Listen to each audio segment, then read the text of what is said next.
என்னோட சேர்ந்து சத்தமா படிக்க வேண்டாம். நீங்க மனதுக்குள்ளேயே கொஞ்சம் பொறுமையா படிங்க. அப்புறம் திருப்பி நான் நீங்க படிங்கன்னு சொல்லும்போது சேர்த்து படிங்க.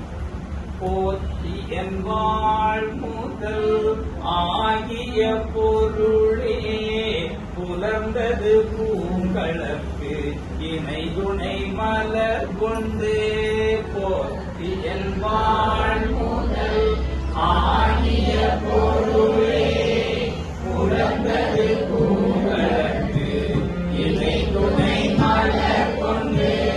ஏற்றி நின்று முகத்து எழில்நகை மலரும் ஏற்றி நின்று முகத்து எழில்நகை மலரும் எழில்நகை கொண்டு